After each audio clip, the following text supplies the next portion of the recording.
friends. I'm so glad you're here. It's the top of the hour, and so we're going to get right to it because we've got a lot of things to cover. I want to welcome you to this Get Ready webinar for our new Holy Vessels series, which is a Lenten Season of Recovery. And so this webinar is meant to be a vehicle for you to get ready, to know where all the materials are, to a survey of what they are, and for you to ask your questions. And we are so very deeply grateful for your presence here today, or if you're watching the recording, welcome. Friends, let's just take a deep breath together, shall we? I think I had the best night of sleep ever last night. It feels like a new day dawning in some very important ways. Even though we are at the height of this pandemic, we do see some hope on the horizon. And so horizons are what we are focusing on, that light on the horizon, because as Christians, that is our symbol of hope, is the light of Christ that rises continually, just as the sun rises each and every day. And I know that you have been proclaiming a message of hope for a very long time, and trying to, preach to the preacher, trying to keep up your own hope. And our ministry here in the Worship Design Studio is to help you in that endeavor. We know that the supporters of the congregations also need support, and that's what we are here to do. So friends, welcome. I know that we have folks from different stages of participation in this series. And so we welcome our longtime Worship Design Studio subscribers who have access to all of our past and present and ongoing series, who have access to all of our continuing education experiences. We welcome our brand new Worship Design Studio subscribers, and this may be your first Lent with us. And so I'm very glad that you are on board. We also have people who are just doing Holy Vessels, and so you may be new to me in the Worship Design Studio, and so welcome, my friends. I really hope that you'll find these resources helpful to give you a jump start in planning your season, reminding you that they're completely adaptable. You have my permission to adapt. You don't have to ask me. It's just that's the way it is here in the Worship Design Studio. And I also want to welcome those who are not yet sure whether this series is what your community would resonate with. And so welcome to this webinar, and I'm so glad that you're here, and I hope that by the end of it, you will have a sense of whether or not this is a series that would speak to you. And also we can let you know about our other Lent series as well. Friends, the first thing that I want to do is something that I do in every webinar, because it is also about preparing our spirits. This image from the memorial on Tuesday night from DC, the first time that we as a nation got to have a ritual moment, a ritual action, this lighting of these lights, the reflecting pool, for the 400,000 plus people who have perished because of COVID. We also know we have many of our Canadian siblings with us, and I know that you have your own totals there. And I know that you are lighting your lights and doing your rituals for those who have perished in your country. So if you are close by to a candle, I invite you to grab it, light it, and if not, let this be yours. And if we could just take a moment, and Chuck is going to play a little bit, and I invite you to breathe deeply. Gaze upon the lights on your screen or the candle that you have before you. When I was trying to decide what I would create for 2021 Lent, the theme of healing immediately became evident. So many things, and we'll talk about that in this webinar. But just for a moment, I invite you to gaze upon the light And then perhaps close your eyes and imagine a warm glow deep within you, a light that can never be extinguished, though we feel broken. The gift of the holy, the gift of that light. And as Chuck plays, I invite you to just imagine that tiny ember within you, increasing in size and warmth and glow until it fills you.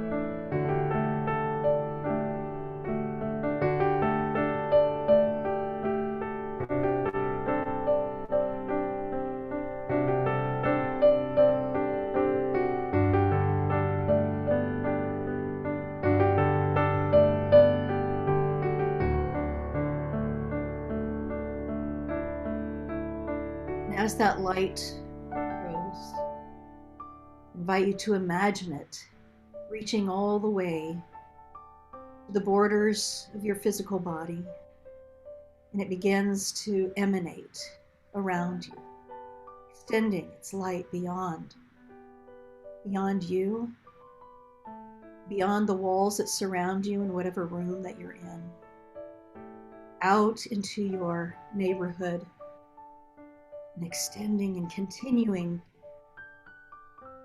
to glow, becoming one now with the sun's rays that offer light and warmth and healing, body, mind, and spirit,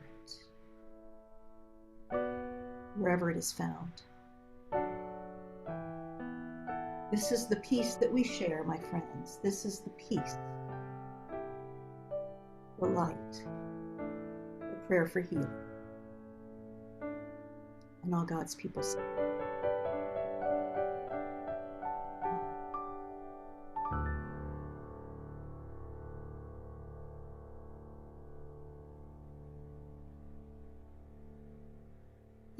Big deep breath.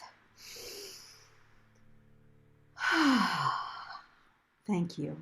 Thank you. So friends, you are here to hear about this Holy Vessels series. And so I'm going to show this very short 1-minute trailer that you may have seen already, and know that this is available to you in your downloads without all of the Worship Design Studio stuff on it. But let's just get into this short description of this series to ground us in what it is that our mission is about with this series.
So friends, in a nutshell, here is what this series is about.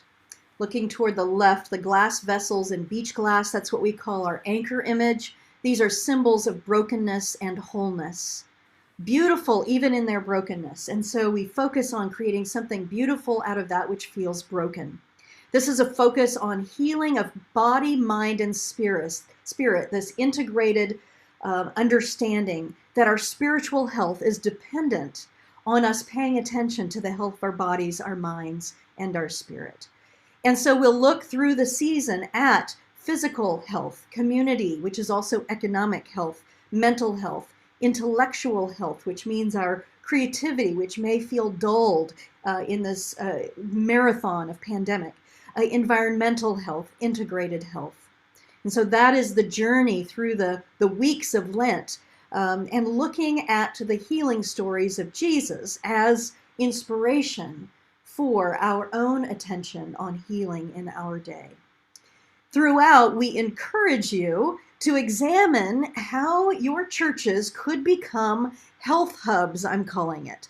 And it could be just one little thing that you notice that people get energy around. Our small group materials, which I'll go through later, do several things. One is to give you resources to think about these different aspects of health, books, articles, videos, movies, that kind of thing. But also for each week, we give you some inspirational examples of what churches are doing in these categories that you'll be able to gauge. Oh, is there some energy around some form of this, some adaptation of this that we might carry forward beyond Lent to become a kind of health hub for our community? What we know about this pandemic is that it's not over, not even close. Well, it may be closer than we've ever been, but it's not over. And we will need all of us to help bring our communities back to health in all these many and various ways. And, you know, churches used to be, before we were so mobile, churches used to be sort of the hub of the community. And some of you, your churches still are. And so we're going to look at, hopefully, I will be so pleased to hear if some of your churches latch onto these ideas or others to see what can come out of our worship and focus on healing. One of the things that I am so adamant about is that our worship is praise of God, but it's also the inspiration to go and do likewise in the world. And so worship is intimately connected with who we are and what we're doing in the world. My PhD is in worship and ethics, and sometimes people say, what does worship and ethics have to do with each other? Well, this is exactly what it has to do with each other. I believe that worship forms and shapes us. And so I hope that this series will form and shape our communities and show us our strength, our purpose to be part of the healing of our communities. It comes with scripts, with everything that you need. And as I said earlier, you adapt for your context. I cannot design for everyone's context. And so you know what is right for your context. So you will take what I have designed and you will adapt it to make it just right for your folks. So the materials provided in this series, 8 full scripts for Ash Wednesday through Holy Week. Original theme music, we're going to talk to Chuck Bell about this, which is included, and we also have music suggestions for hymns, songs, anthems, and ensembles. We will talk about that in just a moment. We have visual and media arts ideas. We have children's time scripts and videos. We'll talk about that in a moment. Sermon fodder to help you preachers see where my head was at when I designed this series, designed and wrote the script for that particular Sunday, and point you towards some really good help with your study and lead up to preaching your sermon. Small group study suggestions and individual reflection pages. I'll show you that in a moment.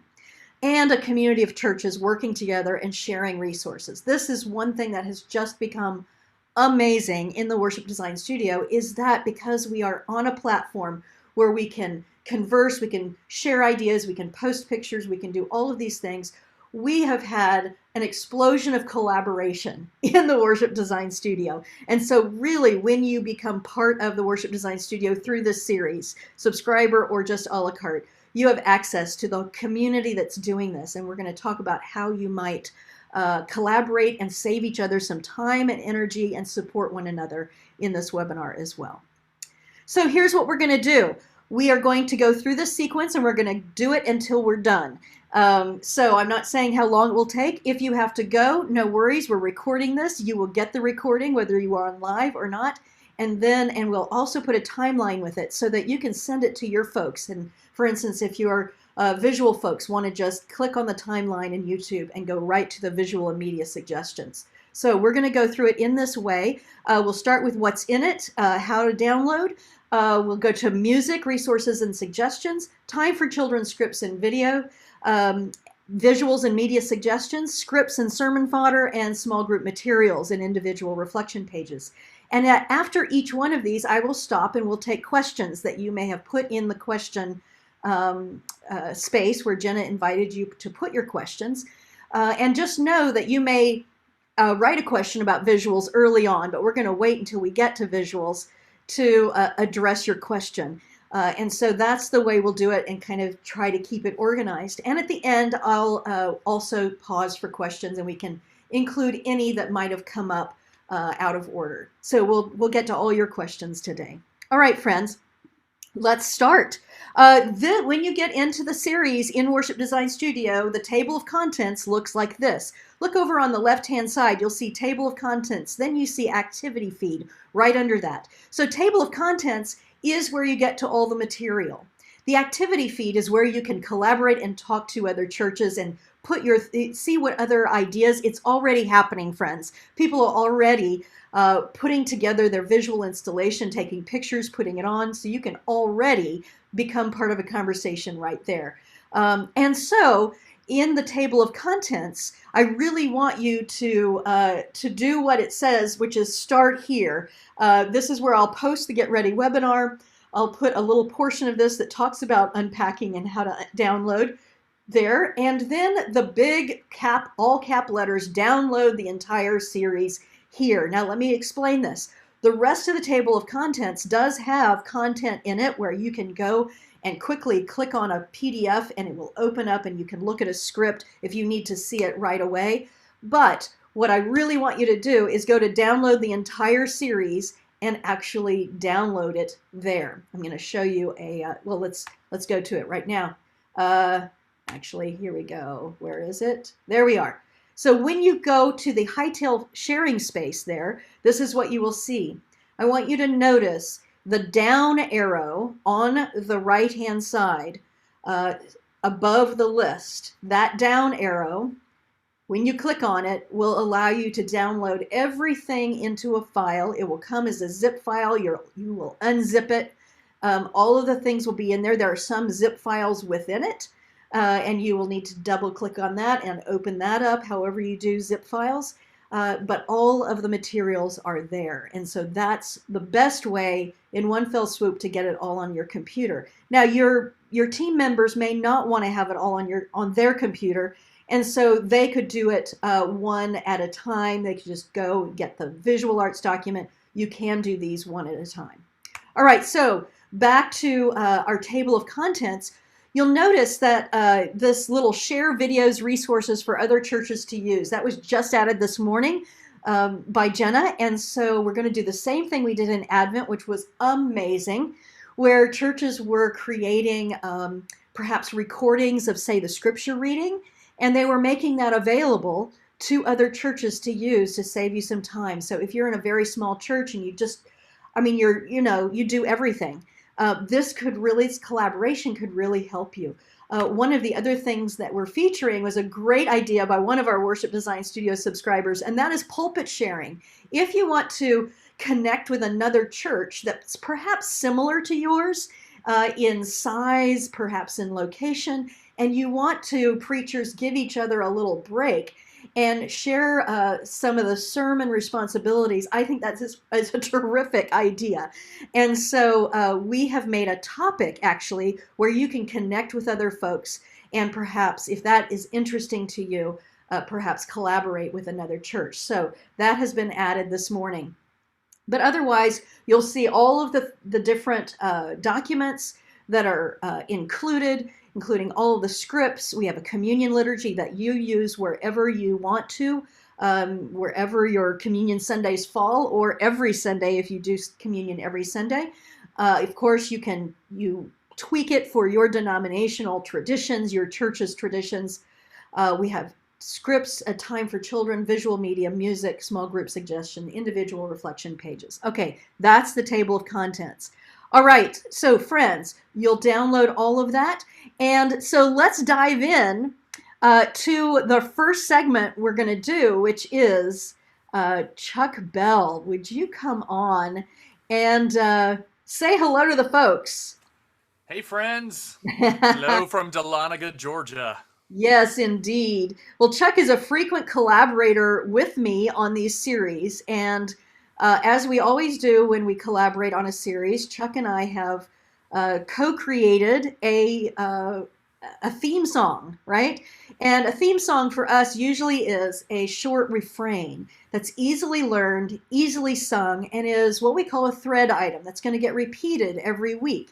And so we have it as sort of a beginning and an end, some bookends in this one. So in what we call the threshold moment, as well as then at the end as sort of a benediction song. This you're looking at the score for this, and included in your downloads is we'll talk more about what's included, but this is included, and so your musicians could do this themselves, record themselves doing this, but we also include some audio files of Chuck doing that. So if you don't have the resources, the musicians to do this, or you do have musicians but you want to save them some time, you can definitely use some of Chuck's audio files. So Chuck, tell us a little bit about the song. We this was like all I had in my head. I had the words, right? And I knew I wanted it in a 6/8 because a 6/8, you can tell I'm at the beach. And the waves, that sense of rocking, is very much an aesthetic that I associate with healing, with, well, actually, oh my gosh, I didn't even think about this. When I was born, my mother got a staph infection in the hospital. And one of the things she did to heal that is we were living in North Carolina. I was an Air Force baby, and the coastline was right there, and the doctor told her to go get in that salt water every day. So actually, I have like this physiological connection to the waves. And so 6/8 was what was in my mind. And then Chuck began to work with that, and we came up with this song. Chuck, talk to us a little bit about the structure here. Sure. So, Marcia, thanks again for the opportunity to be part of this. I always love collaborating with you. And you always write such great lyrics that really make my job easy when it comes to a composer of music, because your words already have a melody to them. The way that they Mm. flow and the way that we speak them, I can almost feel how the ebb and flow happens up and down with the music. So this, just unlike any of the other pieces that you've provided before, words, I was able to feel where you were headed with that. And so Mm. the music actually, even though it's in 6/8, that is one of the reasons it gives that kind of swaying. But the melody line almost does that too, where we have these ebbs and flows and go up and down. But it's also a very narrow vocal range. I've learned that in the past that our vocal range inside churches is getting lower and lower and smaller and Yeah, smaller. yeah. So this is written where it should be easy for any voice to sing low or high. Kids, from the youngest to the oldest. This is an earworm to my family. My girls sing And me. constantly. Which is great, because then your congregation should pick up to it pretty quickly. Yeah. Just like most pieces that I've written for Worship Design Studio, it does include underscoring for this. So if you have a musician that is not comfortable with underscoring on their own, I've given them at least a roadmap that helps them understand how to do that. And then there's on and off ramps for that specific underscoring. So if you need to repeat a section and you're ready to move on, there's cues that allow that vocalist to know that you are now moving on. So it's not just this open-ended chord all the way through it. So you can see in the very beginning of this song, if you're a musician that reads music, you can see that there's repeat bars that tells you to repeat that section until you're ready to move on. And when you're ready to move on, there is a very distinct a downward motion thing that tells you that you're about to move. So it goes from this very open chords that sound like this. Gives lots of space for that synopsis to be brought. It's one of the things we teach when Chuck and I teach together about verbal arts and music arts, is giving space. When you're doing a duet, you got to give each other space. So this gives space for the words on top. Yeah. Yep. Then the on ramp happens.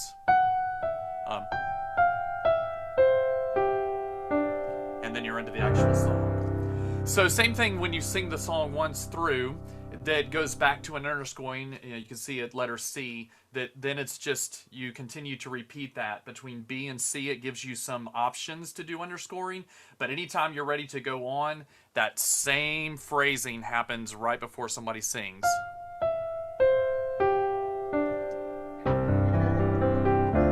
And it continues on. Do you want me to sing through this now, Marcia? Are we going to do that? We're actually going to listen to it, because the next slide, we're going to get an example of this. So a threshold moment, for those of you who haven't studied with me before, is the beginning of worship, not the welcome and announcements. You may get through that.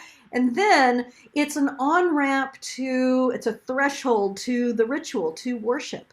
And so it's kind of a call to worship on steroids. It usually consists of our theme song that gets repeated every week, what I call a synopsis for that week, and then it goes on to a prayer of confession in this series. And so we're going to look at an example of that. Now, the first week, you'll have a little bit heftier introduction of the series before the words where you'll hear the music come in that says, "Let us enter the season of recovery." The subsequent weeks, 2, 3, 4, 5, 6, you won't have as much at the beginning. You'll just start with, "Let us enter once again into our journey," and that music will begin. So let's take a look at what a threshold moment would perhaps look and sound like. Each of us is created a precious and holy vessel of embodied love. We have been through a harrowing time since last Lent that has shattered our sense of wholeness, body, mind, and spirit, like a glass vessel fractured into pieces. Let us enter a Lenten season of recovery as we focus on Jesus, the healer of our every ill.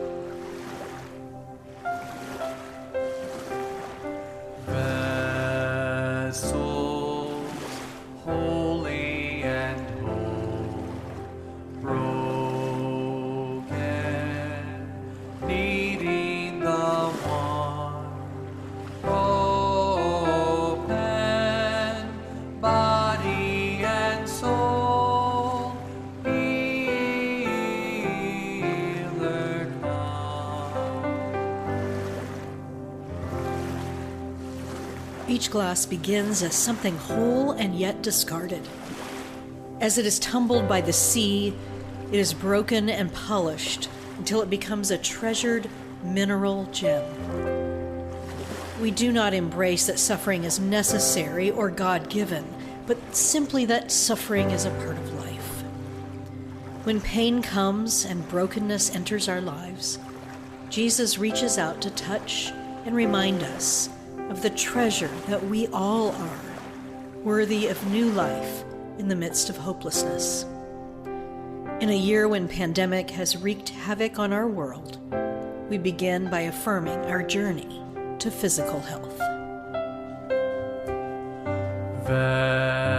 Vessels, holy and whole, broken, needing the one, open,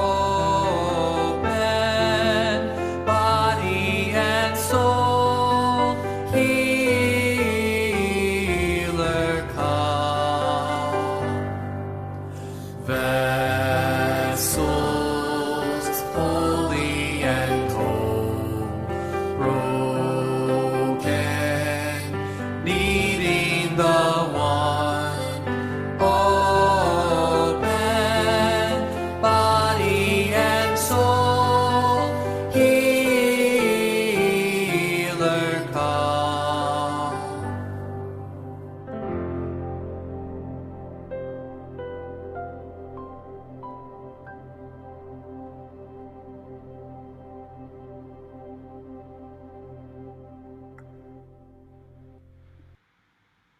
And then we would go into the prayer of confession at that point. So, friends, I have actually put in the downloads this morning, I actually put that the video of that example in there. And as many of you know, you could take that, you could put in, the audio of Chuck. You could put in your own reading instead of my voice. You can put in your own your own photo shoot, which we'll talk about in just a moment. But that is kind of the structure. That's the way that you would create that. And what's wonderful about a thread item is that then you have that. This is you're looking at sort of a screenshot of my video editing program. And so you're seeing the layers there. You're seeing Chuck's audio. You're seeing my audio. You're seeing, I put in some gentle waves. Did you notice that, Chuck? I have had a little wave going on in there. Found that nice. At freesound.org. And then you've got your visuals and things. And this becomes a template then. You wouldn't have as much in the beginning, the speaking in the beginning. Rather, it would be a little bit shorter on week 2. But once you have this, once you have the beginning one in your video editing program, then you are golden. And you just tweak that one. You change out images for the different weeks. You put in the different synopsis for each week. And so we're going to talk a little bit later about working in batches. And so right now, before the series begins, pastors, you could record your voice doing all of those synopses so that you're ready to just input those. Begin to create this threshold moment already. Even if you're doing adapted in-person worship by the time you start Lent, even if you're doing Zoom worship, it's still going to be a good idea on these musical things especially. And a threshold moment where you're kind of trying to set the ethos, set the imagery. It's still a good idea to do a prepackaged piece for that, and play that from your presentation software if you're on Zoom, or even play that in the space in your spaces. So I highly recommend. This is one of the first things you can do to really get a jump start on things. So let's talk, Chuck, a little bit about what is in the downloads, because there's several things. Let's literally unpack this for folks, and tell us what these different things are. Absolutely. All right, so we're looking at the scores window first. What you're seeing is 4 different versions of this. There is a piano vocal score, which is the one that Marcia showed on the screen a few minutes ago. Then there is a lead sheet. This is for your musicians that might play guitar or bass, or your drummer. This has, or your piano player who might just read chords instead of full piano scores. This gives you the melody line and the chords only. And it also follows the exact piano score, so it actually maps out where the underscore is. So it's not just a chord sheet that just has a bunch of chords on it, and you just got to figure out how to map it. It actually aligns with the piano vocal score. And then I've provided 2 additional resources with this. One's in PDF and one's in a JPEG form. These are just congregational melody lines, so I've extracted just the melody. And I've already placed it in a format that if you wanted to drag and drop into a printed bulletin, if you're going to do that sometime in the future, or if you wanted to put that into your own online resource, I've already created that for you. Now, it also removes the chords from it, so it's only the melody line and the lyrics. So it's perfect for people, congregations that want their congregants to actually see the music itself. You could actually insert that in where I had the words in that threshold moment. You could actually insert that over the picture if you want your folks to see the melody line. Yes, and I'm already seeing a couple of questions about copyright and streaming. You do have permission to use this. I've written it. A part of us providing this for the Worship Design Studio is that streaming license is included with the resources that you are seeing here. So no other license is needed. You're hearing it straight from the composer. You can use this. So the audio that's down below, I've given you many different versions of things. The Holy Vessels, the threshold is that full vocals is what you just heard. in that demo that Marcia just showed. And then I give you another version that's the threshold, that's the full thing, but I've removed our vocals from it. So if you wanted to sing on top of it, you can do that. And then I provided 2 different variations of this that have 2 sub-variations to this. One is the one time through the refrain with vocals that's done in a slow tempo. And that's perfect to use after the silence during Right. the So the prayer prayer of time. confession, when we look at the scripts, you'll see the prayer of confession and assurance then ends with one time slow. So that would be where you want to use this one, the slower one. Yep, so I provided it with vocals, and then I provided it with no vocals. And then I've done the same thing with up tempo. So you do have the ability to be able to use that if you wanted to use it in the benediction, if you wanted to end it on a note that's a little bit higher tempo. So with vocals, and then just with accompaniment that has no vocals. Now down below at the Make Us Holy, Make Us Whole, I've offered you 4 different versions of this. Both of them are with vocals or just the accompaniment, so I've removed my vocals. But I realize that there are moments that you might want to have an unresolved moment in worship. And what that means is that I don't end on the final chord that you would hear in some hymns or some songs. You know, it's where everything feels like it's finished, it's done. The t-shirt cannons come out and the fireworks go off. The statement is made. The unresolved version just changes the last measure, and all it does is pushes you into the next moment. So if it's part of the prayer that then leads into silence, you can use that unresolved, and then when it's over, you can use the resolved version. So I mean, there's many different versions that you can use of that in different ways. In the scripts, it does bookend prayer, and so you could use the unresolved at the beginning, go into your prayer, and then use the resolved at the end. I want to just make really clear, and we do in the music document and in the scripts, and that is that the Make Us Holy, Make Us Whole is not our composition. So if you use that, you must have a onelicense.net streaming bundle if you're publishing that online. And friends, you need to have that anyway, because most of the major publishing houses are one license for mainstream Protestant, unless you're doing mostly contemporary Christian music, then that's mostly CCLI. But the one license package, they've done a bundle that is both the regular license that you would normally have at your church, but also it bundles it with the permission to stream. So Holy Vessel song that Chuck and I created together you don't have to have any further permission. You do have permission. We love for you to you need to say in wherever you post it online that you used it with permission from us, and we love for you to have worshipdesignstudio.com on there.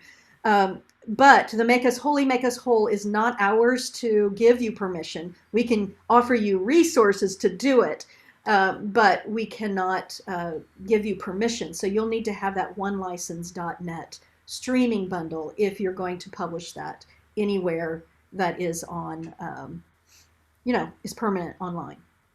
All right, so that's the what we put in the package. Now, congregational hymns and songs. Those of you who have been with me for a while know that I try to pick things. Most of the things will be found in multiple hymnals of the denominations, many of the denominations that are represented in our subscribership. And occasionally we have something that's not in one of those hymnals, and so I'll put a link to where you can get it.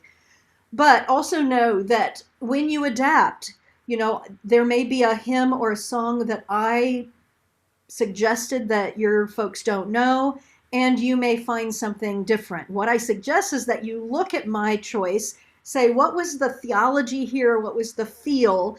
And then see if you can replace that with something sort of that's in the same feel as the one that I chose, and that each one of them has what we call a classical or a traditional from that context, and one from a more contemporary Christian music context. And those are things that throughout you will need to get your own and have your own permissions to use those things. Just because I suggested them does not mean that I have any right to give you any permission for those. So just like in regular worship, when you're putting it together, you would need to have the correct permissions for that, whatever you're doing on that. Now, Chuck Bell, praise God and Chuck's amazing gift of music. He is creating under separate package a set of the hymns, not the contemporary songs, but just the classical hymns. If you do not have a musician, you are going to be set with this, especially if you don't have a musician, or if you just want to give your musician a break so that they're focusing maybe on anthems and not just having to do a bunch of recording of the hymns.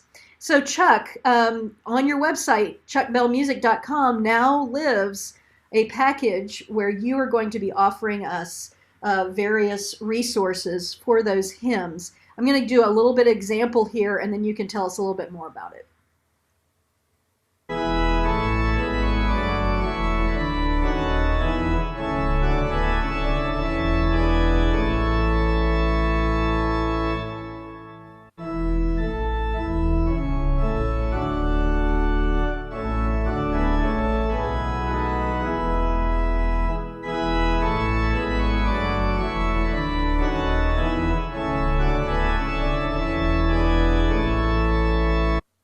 All right, so that's just a little. I stopped it, of course, before the whole hymn went. But that's what you're offering, Chuck, both in organ and piano versions, correct? That is correct, Marcia. What I've learned over times of us doing these series is that there have been people that have been searching week after week to try to find a way to fill in those gaps of those hymns that are suggested. And one of the things I really wanted to offer was a way to have some consistency with what you do, because if you're not pulling all of the music from one resource, you might get something that is a really good quality recording one week, and then the next week you had to find something that was not as clear and not as musically sound as the one that was the week before. So what I've done is I've looked at the hymns, the two hymn sections, not the anthem. I'm not doing the anthems in this package, but I've chosen those two or three hymns that are inside of your worship series, and I've created lyric slides for at least 3 hymnals for each one of those. If the Glory to God's listed, you got the Glory to God version, the United Methodist hymnal, and the Chalice version. And then if it's a hymn that only has upper room worship, you'll just get the upper room. So in this package, when you download it, purchase it and download it through Chuck Bell Music, you get the lyric videos that have piano and organ or organ. Some of them have both. Some of them only have piano, not organ. There's no vocals that are on this. This is all just instrumental. So you'll need to either record vocals on it or allow people just to read the words as they come on their screen. I've already vetted the lyrics to make sure that the United Methodist matches up with United Methodist, the Chalice matches up with Chalice. So if you have a preference for any of those, you can pull those down and use those. I've also included PNG files, which means that if you just wanted to drag those files into your worship presentation software, you can have the band play live and you've already got the lyrics for you. I've also included ProPresenter 5 and ProPresenter 6 files for each one of those if you use ProPresenter. I have also included a text file, so if you want to copy and paste it and build your own with the lyrics, I've already vetted it to make sure that it is correct with United Methodist or Chalice or so on. And then I think that's what I've included inside of those. Now, this package is $49.99. And the reason that it's $49.99 is if you divide that by the number of Sundays that you would have to create with this, it literally ends up to being less than $8.50 per Sunday for you to have all of your video stuff with accompaniment done. $8.50. So I'm trying to make it extremely affordable for churches that don't have the means and the ability to create something like this. Now, I've also included the 2 font packages. Marcia uses 2 specific fonts with holy vessels. So the title screen has what she uses in the title screen, and the lyrics themselves, the ones that are on the video, are actually using a Helvetica. As I said that right, Helvetica. Yes, thank you. Instead of the other font that's suggested, but you can change it to that if you want just by importing it into text, and I've already provided the font for you that you can just insert it. So I hope that makes sense. I just went Absolutely. with a lot of information. And Chuck is always so great with answering questions. So if you download it and you have questions, he'll get right back to you. There are 2 hymns per service, and so that's what Chuck is covering, is our suggested hymns. And I'm so very grateful because I know that so many of our Worship Design Studio churches are struggling in terms of musicians, in terms of technology. And so this is going to save you a lot of time.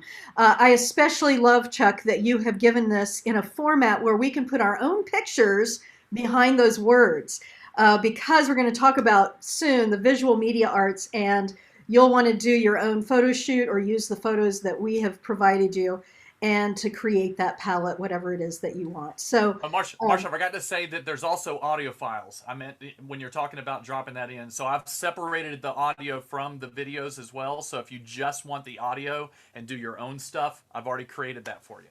And you're also sending everyone a Gensu knife, right? Yes. All right. Well, Chuck, we are so incredibly grateful to you for all of this. And they're saying in the chat, but wait, there's more. And just a reminder that same thing goes with all of these hymns. You need to have your own license to use those. Chuck is giving you the resources, the means, but just like if it came from your own musicians, you would need to have the appropriate. And so a onelicense.net is going to cover just about everything that in the hymns if they're not public domain. So that's really the way to go if you're not using a lot of the contemporary Christian music. Okay, so friends, Chuck, Bell, let's all woohoo at home. I can hear it. I can hear it all across the land. Thank you so much. One last thing about music, friends, and that is that the anthem suggestions are just that. They are suggestions. But I've also put in the music document, so you'll see my suggestions in the scripts, and then in the music document, I have some of the things that hit the cutting room floor. So in other words, when I was brainstorming all kinds of anthems and then ended up choosing them, there were some that I didn't choose. So I put the links to those there that you might consider those as well. And you're going to have your own healing hymns in your own repertoire. So you might decide to do something that's already familiar. All right. And of course, getting permissions for anthems is not something we can do. So you have to get those from that permission from the publishers. And we've got a thread going on in the Worship Design Studio in this series about that. And we'll continue to help resource each other on that. All right, Jenna, let's stop right here. Are there questions about music before we move on to time with children? Want to get to those? I think that actually Chuck is doing a great job of answering some of the questions as well that folks are sending in. So let me see if we have any that are not answered. And I want to remind folks that, if you click on the Q&A, you're going to see the questions and answers there. So those are being answered in that Q&A, not in the chat. So it's at 2 different places. All right, go ahead, Jenna. So just to clarify, the Holy Vessels series from Worship Design Studio is separate from this extra bundle that Chuck is offering. That's correct. Do we explain where to find both of those things? Yeah, so of course, the series, if you're not part of the Worship Design Studio as a subscriber, you can get it at worshipdesignstudio.com/vessels.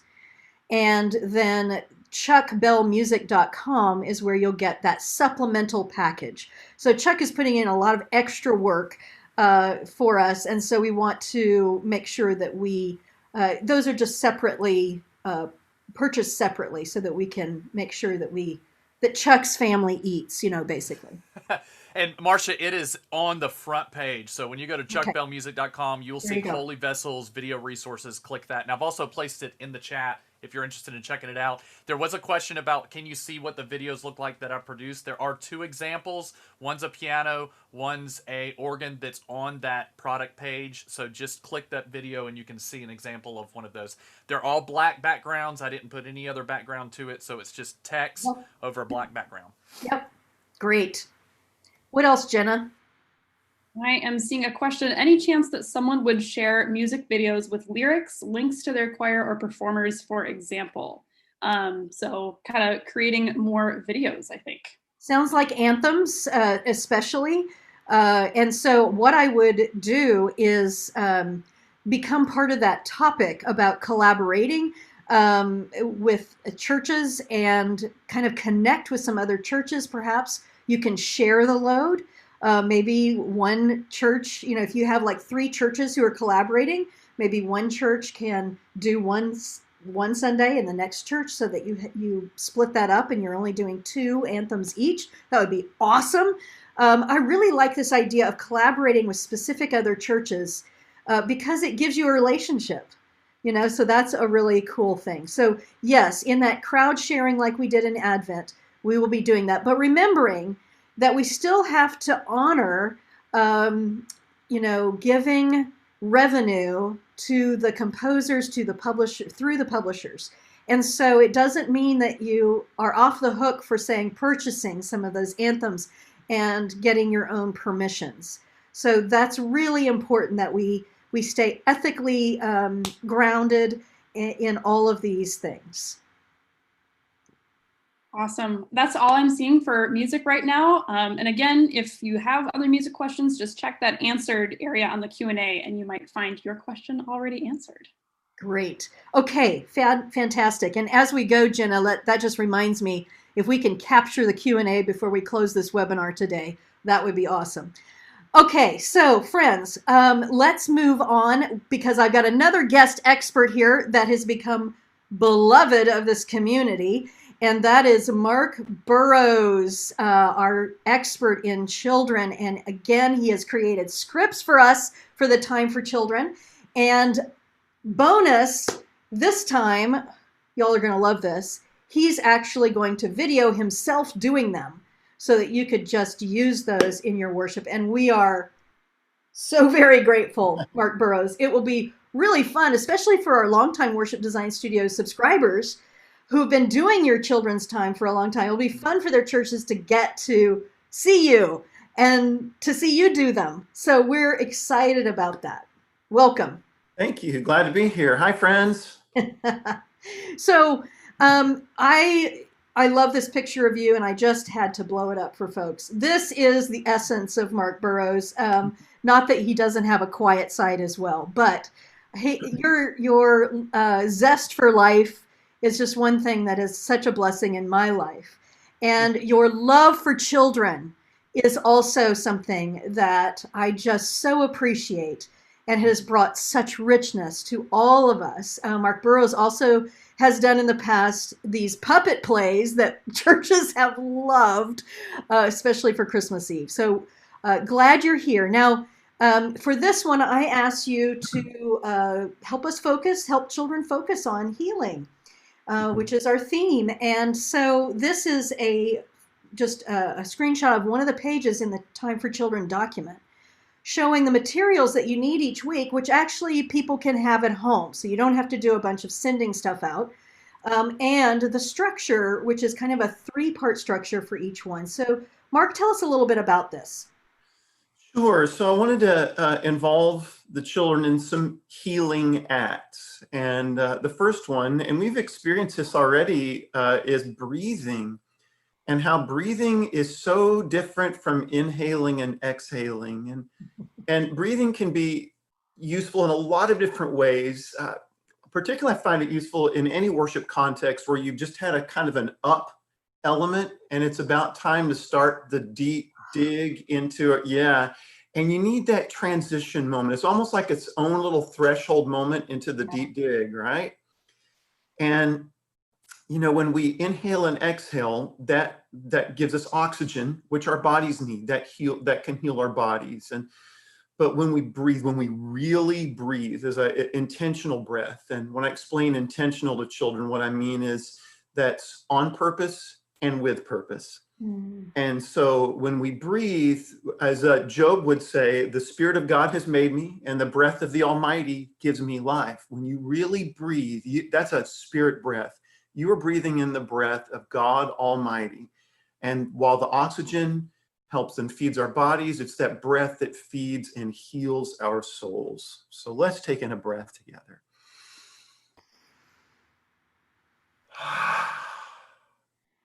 That's the first real breath I've taken all day. I just realized as I'm like, wow, that felt really good.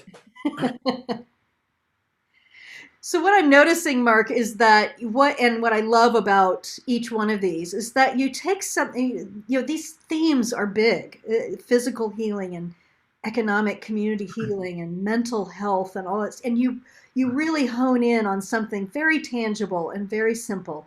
And that is just, really the genius of what you offer us is, and it's not just children that benefit from it. It's for all of us do. Sure. So yeah, go ahead. I love the word healing, because healing is a really charged word right now, isn't it? Over the last few weeks, it's become charged.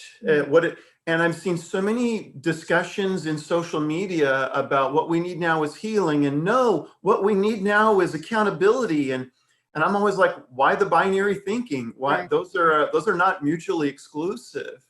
And so I was just so grateful for this opportunity to walk with children through this journey of healing and help them understand, like, what I would say about accountability with children is what it means for kids is telling the truth about your hurts, being truthful about your hurts, not just the hurts you experience, but maybe hurts you've caused, and just being truthful about that.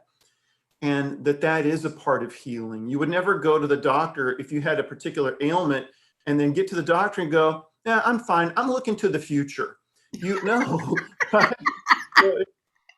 It's part of it, and getting to model that. And what we see so often is the things that are good for children are good for people. And while I would have a hard time getting up in front of a bunch of grownups and saying that, because they might feel like I was being condescending, they can listen in as I'm talking to children about what really makes for genuine, true healing. They go, oh yeah, that's an interesting point. Yeah. And it just occurred to me that if you're in a church that doesn't do a children's time, that may be one of the adaptations that you do. Preachers, watch the video, read the script, because there may be a little nugget in there that you can translate into your sermon, right? So these concepts, like I'm seeing in the chat, people are like, wow, truth, what a concept, right? These are things that could translate also for you in your preaching. So yeah, very eminently useful. Thank you. And I always always encourage those who are in charge of doing the sermon, because sermons are just packed with stories, analogies, relevant things that happen throughout the week. If you're doing a number of those to illustrate a point, if one of those can be something from the life of childhood, maybe skip a sports analogy one week and do an analogy from a Pixar movie that just came out, like Soul, which is amazing. Something that kids will perk up. Right. Nice. So within the script, there are three movements. Breathing is an act of healing. Then experiencing God's love in the world is an act of healing. So you give us a little taste here in the beginning pages of what the main things are for each one. Yes. And then praying at the end, which is often a structure that you use, sort of a beginning, a middle, and an end, like a good story, right? Yes. But let's talk a little bit about the materials.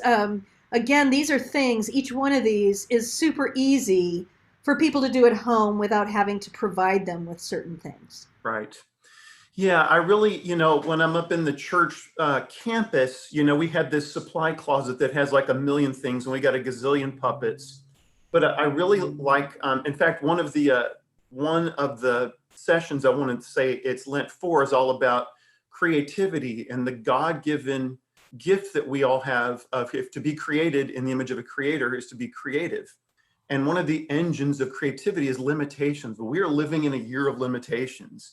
And what a great opportunity for our creativity to be on hyperdrive. Hyperdrive, yeah. Yeah. And so I wanted to make sure in this series to limit whatever materials I invited people to use to be materials that people would have at home. Because if you're doing this virtually, which most of us are, or very distance, that it needs to be stuff that you have at home, and it needs to be things that your children and families have at home that they can find quickly. Yeah, great. Well, Mark, we look forward to the videos will be done the end of January, I believe is what you're aiming for, which will give you plenty of time, friends, to drop those into your video timelines, that kind of thing.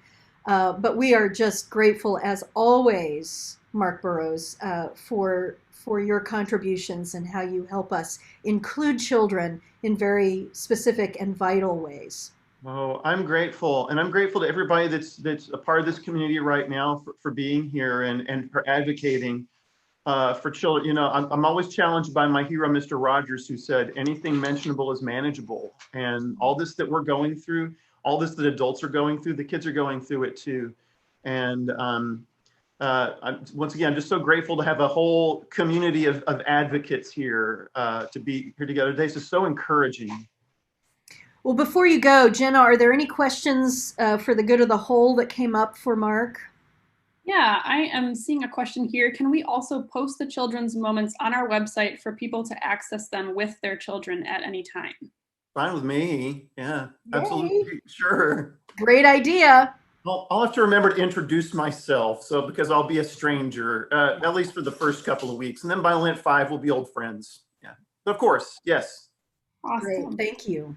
That's all I see for right now. Okay, fantastic. I'll hang out and chat for a little bit if anyone has any questions or anything. And then thank you so much, friends. Thank you, Marcia. Yeah, and actually I did see, I think on Worship Design Studio, somebody had asked if there was a puppet play.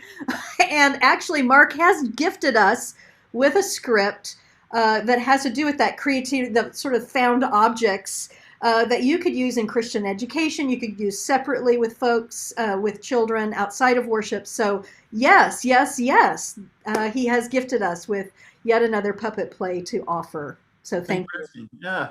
All right, great. All right, so friends, it's at the top of the next hour, and as I warned you, we're going to just go until we get this done. And I understand if you have other things you need to do today, if you're on live, just know that you will get the recording. And we're going to keep going through these different topics because each one of you have people who are helping you, hopefully, with each one of these topics. And we want to make sure we get all your questions answered in this webinar. So we're just going to keep on going. So stick with us if you can. And so glad that you're with us. So let's continue on. Our next topic is visual and media arts ideas. Jenna, which she said earlier, she introduced herself as my project assistant, which she used to be, but she is the manager, believe me. She's the manager. So Jenna, if you would come on camera for this part, that would be awesome. She compiles some of my crazy ideas and then researches further. And so we kind of collaborate on this, but she is the compiler of this every time. So what I want to do is actually go to it. And so let me go to a different share. Let me get to the Worship Design Studio. There we are. And I'm going to open up this document. Are you seeing that, Jenna? Yes. Okay, great. So visual and media ideas, again, this comes in your downloads, but you can take a look at it quickly by just coming to the table of contents, and that's what I'm doing, so you can see. So let's check this out. We've got a lot of things in this document. Jenna does a little bit of helping your visual artists, if they're not you, pastors, get into the series and know the theme of the series. Talks about the anchor image beach glass. Now, beach glass is pretty rare these days, and so we have done some experiments. I've done some ordering, And I have this little unboxing video where I got a box from Amazon and Michael's Crafts of different kinds so that I can vet those for you and tell you how big they are, how much it costs, what is a better value. So that video is going to be very helpful as you think about getting what's called recycled glass, tumbled recycled glass, which is how you can get it in bulk, because actual beach glass is not readily available these days. And I'm just hoping it's because we don't really throw as much stuff in the ocean anymore. Maybe, I don't know. Who knows? Fingers crossed. Yeah, exactly. So getting this different kinds, and we've got it listed for you here. There's really different sizes, and it's hard to tell sometimes from the pictures on these places where you Etsy or Amazon or wherever. It's hard to tell really how big they are. And so in that video, I kind of show them in the palm of my hand so you can get an idea of how big they are. And you might want to get some that are chunkier for your visual installation, and then get some that are smaller. The smaller ones might be just fine to send out to your folks. Now, we have a great thread going on the Worship Design Studio about how the ways that different people are getting these Lenten packs or bags of things to their folks. And so some people are driving them around, dropping them off, getting volunteers to take part of the list and dropping things off, and some people are mailing them. But the beach glass, we're just talking about a few pieces for each household. If you're sending to a household that has only one person, you want to send multiple pieces so they're not just dealing with one, because one of the ritual actions that we do week 2, when we're talking about community, is we gather the pieces and symbolically put them in a container, in a bowl, because we use this metaphor of God as the beachcomber who gathers each precious piece together and holds them together. So different kinds of beach glass. The fire pit glass was the biggest. It was 10 pounds for $20, which is a really good deal. And I thought it was a really nice size to send out. So that might be a really good, there's a picture of that. You can kind of get a sense of that. So last minute, I told Jenna, oh my gosh, there's the glass pieces that, that I just did in that 10-pound bag, and they're meant to be in these gas fireplaces. So just think about Easter Vigil, Holy Week service, which is the last script that I will produce. And I usually wait a little bit to see what's going to happen. Certainly, I wanted to wait post inauguration. I wanted to wait post Ash Wednesday, see how the pandemic is shaping up, the likelihood of whether we'll be able to do things like a pilgrimage around the church with stations or adapted in person. But just imagine the traditional bonfire with these pieces of glass. How fun would that be? So be thinking about the possibility of that. So Jenna has just put together a lot of photos that I gave her of my shopping trip, Home Goods, amazing place. These big vessels that you see in the trailer and in that threshold moment that I took out to the beach, very reasonable at Home Goods. The largest one was $29, I think, but it's really substantial size. But you can also collect, we've got a great thread going on, if you can't find colored ones, just going, gathering up vases, maybe at a secondhand store, and then painting them. Here's a picture of a photo and video shoot, and I highly recommend, whether you have a shore or not, you could set this up in your sanctuary with some beautiful blue fabric around it, but to do a photo and a video shoot. And then you have a lot of fodder to use in your backdrops, in your threshold moments, in your slides, that kind of thing. So these are all photos from that. Now, Jenna, thank you for writing a little bit about an alternative anchor image, pottery shards. So if you really don't think that the beach glass, most people have the experience of being at the beach, whether you live at the beach or not, whether you're landlocked, or whether the beach you have is a pond. So you could do a lot, friends, even if you're in the Midwest, not anywhere near an ocean. You can do a lot with a shoreline, a pond as a different way of looking at that.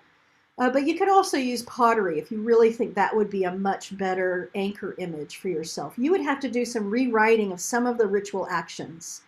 But Jenna, you spent some time on an archaeology dig, which is on my wish list, on my bucket list, but you've actually gotten to do it. So what did that give you in terms of the sense of brokenness and treasure, finding treasure? Yeah, so the dig we did was a very special one in Orchard Lake, Michigan. And just the whole process, we spent that summer a couple weeks out in the field, just gathering as many pieces of artifacts that we could find, and then spending the rest of the summer basically piecing them all together and seeing how we could actually recreate what that original vessel looked like, whether it was like a pot or, some kind of thing. We actually found some communion glasses on the island as part of the dig. So there was there was a very cool theme of like how the people there actually practice their faith, even on this vacation home. So I could go on about that dig because it was a very cool experience, but just seeing how the history was still present in those little artifacts we found was very cool. Wow.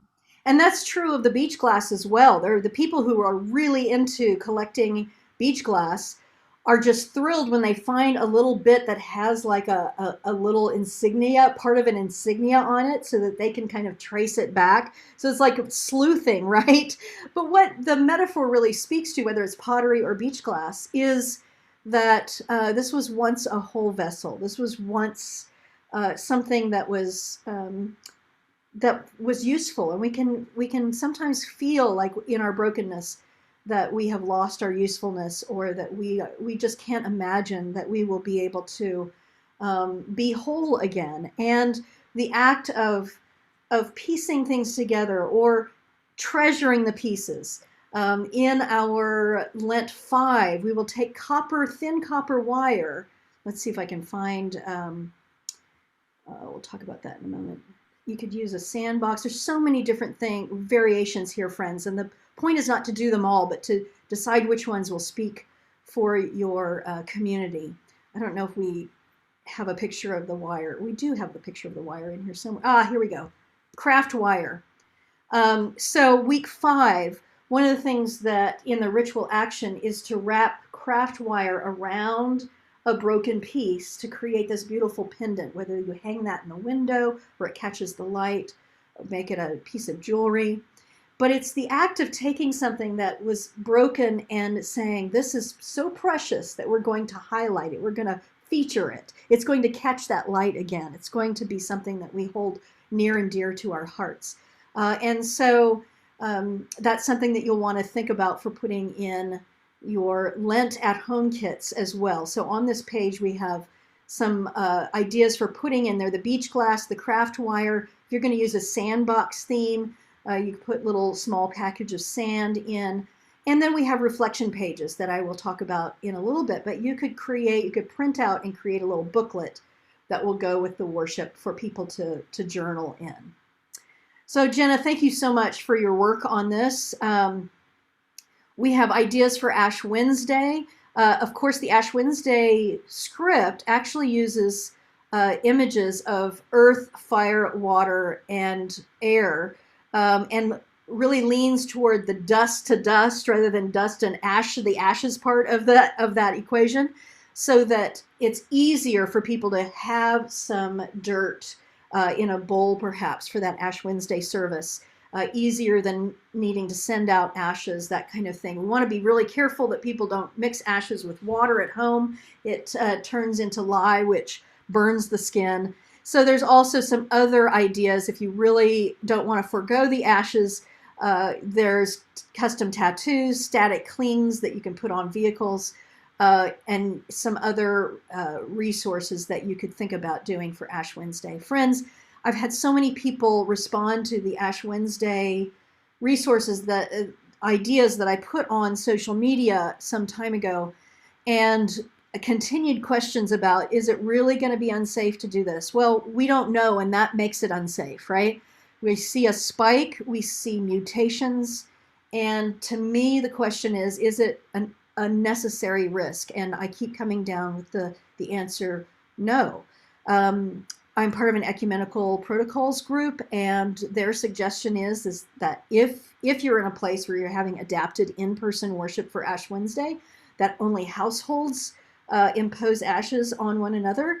The Catholic Church, the Roman Catholic Church, is inviting priests to take ashes that are not made gooey, that are just ashes, very fine ashes, and sprinkle on people's heads. So that's another thing. So people are finding different ways, but the whole idea of coming into close proximity is really what we want to weigh. We have so many creative ideas and so many creative ways to bring that message and the symbol to bear without risking our lives.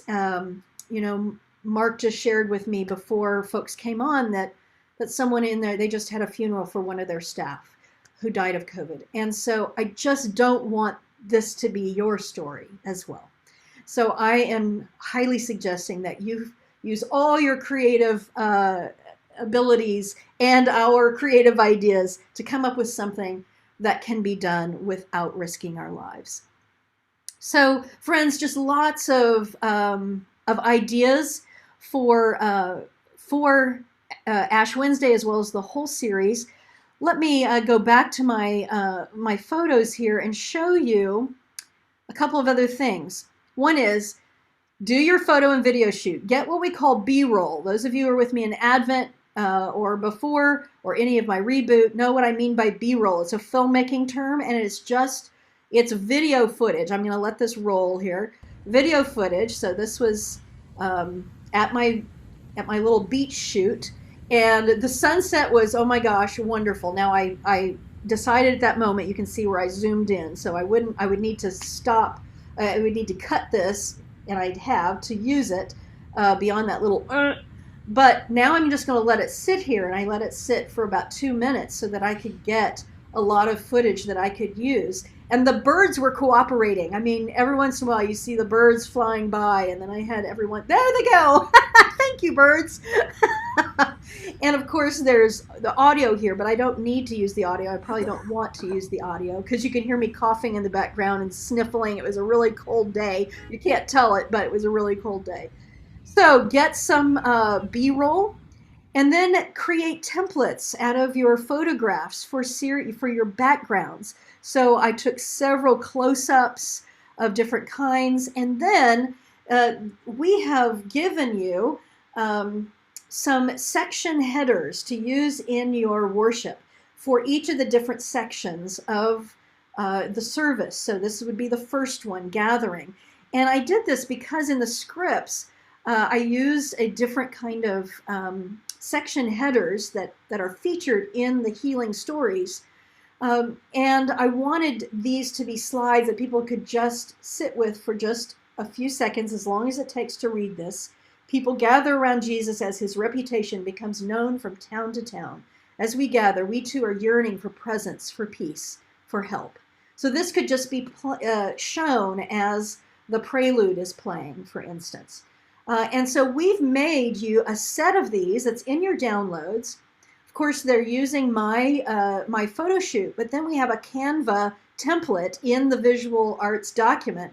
So those of you who are using Canva, these are in there, and you could use that template, take out my picture, put in your own picture, download the JPEG of that, and use your own. But we have jump-started you by creating all of the words for those. So these are some things that you can do already getting ready. One of the things that I talked about in my Journey to Lent webinar on Tuesday was another thing you can do to start getting ready is, now that you know what all of the songs are, all of the hymns, all of the different prayer things that you want to have on the screen, is to get somebody who's just a fast typer. Doesn't have to be on your worship team. Doesn't even have to be in your church. You could get somebody who loves you, who wants to do this for you, and that is to start creating the slides. Now, of course, if you're going to use Chuck's slides, that will already be done for you. But this is one thing that you could do, and this is what Jenna does for me sometimes as I'm getting ready for annual conference worship that I do often. And that is to just white words on a black background, same thing Chuck has done for you. And then when I get my photos from my photo shoot, then I'm ready to just slide those in, and it makes it a lot easier. I don't have to spend so much time, copying, pasting, or typing in all the words. So get somebody to help you with that. Finding these little things that somebody else can do for you is the key to lightening your load. All right, and then you could get, if you don't have a green screen like I do right now, you could get just some cheap plastic party tablecloths in bright green, works really well. And if you wanted to have some backgrounds that were consistent, like this is the picture I'm using right now, you could send out those green tablecloths to your readers and have them on the shores of your lake or your shoreline. If you're near a pond or a lake, you could have them do that so that when they send you this video of themselves with just a green background, then you can, in your timeline, put the picture behind it, and you're able to have some consistency and some wonderful, rich imagery that way. So these are some of the things that you can do if you have time to do, if you have the gumption, the creativity to do. These are ways that you can begin to get ready right now. All right, so before we go to going through a script, do we have questions, Jenna, about visual and media arts? Yeah, we do have a couple. So one question we got earlier was how to edit the series trailer. And we've got some info in that in the document about that. That's right. So there are some links to some little tutorials that I have done and that others have done about video editing software. And so that is in that visual and media arts document if you want to learn more about that. But basically what you're doing is, and every program is different, but all of them work on this idea that there are layers. And the timeline in time goes like this, and then there's layers where you stack in your things. So in that, for instance, threshold moment video, if you're creating your own from scratch, you might take the audio file that's with vocals, if you don't want to do your vocalists, and you would put that in one layer, right? And then you would record yourself doing the synopsis, so the audio, the verbal parts of it, and then that would be another layer, and you would line that up with the underscoring parts, and then you would put in, say, your little video, your 2-minute video that you have of just the waves going, right? That could be all the way through, or you could get more complicated than that and put in pictures along the way. But that is the basic way you do that. And there's a lot of great tutorials out there about that. And there's, as well as on the Worship Design Studio, we have a link to my, I believe we do, Jenna. Is that part of that document, the link to that tutorial? Yes. Great. So that's a good place to go to see it. All right, got another question here. Someone asking if they could get the B-roll of footage that you shared a little bit earlier. Mm-hmm. So that's a great question. So one of the things that you need to know about the downloads is not only do we have the slides made for you for the section headers, we also have in the scripts, you're going to see we have a contemporary word and we have quotes. And so we've made slides for you for those. So those are already done. Again, with a link to Canva that you can use to switch out your own pictures if you want to. But in the downloads, we also have just the JPEGs that you could use on its own. I also have put a zip folder in there of all the photos from my photo shoot. So if you just want to use my setting, you can totally do that throughout. Right? If you're just online, you don't have the funds to create your own visual installation, or you don't have the time or the gumption, you can use all of my things. Now, I didn't put the video, the B-roll, but I certainly can, and I certainly will. That's easy. I can just put that in there, and your you're good to use that. So I will put in the Worship Design Studio when I get that uploaded to the Hightail space. I'll let you know. Thanks for the question. Yeah, that's all I see on visuals so far. Great. So I want to remind folks that there's a great thread going of people who have already been exploring and experimenting with their own clear glass jars and using this recipe of Elmer's glue or Mod Podge and food coloring and creating these beautiful colors that kind of go with their kind of beach glass colors because they're kind of frosty glass so that you can put candles in them. So go on that activity feed, and see what's happening there and join in the conversation. Ask some questions there because people are experimenting with that and coming up with really great things. All right. Let's move on. We're going to look at the scripts. And that will be, we're going to get into the details of the scripts here in this last bit so that you can see exactly what's in here and ask any questions about any part of the scripts. So full scripts means that I have written out sort of stage directions, right? The liturgical word for stage directions is rubrics. All of those are in red. And then I have also written out leader transitions and things that you could say as a leader. I'm really, if you've studied with me, I believe that worship leaders, pastors, worship leaders, volunteers, staff, whoever is leading in worship, that we are, excuse me, we are spiritual directors, right? We're not there to just be a bureaucrat of the program. So just saying, and now let us stand for a call to worship, right? Instead of that, I'm going to invite people into a spiritual experience. And that's what I try to model in my scripts. Now, some of the language may not sound like you. So you are absolutely encouraged, even in the leader parts, to adapt to maybe the way you would say it. And really make it your own, because what we don't want is for you to just seem like you're reading a bunch of stuff that doesn't sound like you. I also did a lot more substance, longer prayers than I am used to doing. I'm a pretty economy of words kind of gal, but I did a little bit more substantive in this series because of exactly what Mark Burrows alluded to earlier, and that is healing is a dicey subject sometimes and has a striped history, especially in Christendom, and so people who claim to be healers, and I don't know, it's just theologically, it's a little bit, it's a harder subject. And so what I have tried to do, both in the sermon notes and in the liturgy itself, is to expand our definition of healing, expand our understanding of what is progression toward healing. And so it's pretty substantive in there, friends. So the scripts come in PDF and Word versions. Every script has a PDF and a Word version. And that is because we want you to have a copy of it in its integrity, the way that I wrote it, so that you can always refer back to it. And we want you to have a Word version that you can just mess with. Because I don't create them in Word, I export them to Word from a Mac program called Pages. When you open up the Word on your computer, there may be some things about the format that's kind of wonky. So what I suggest to you is that you look at these things.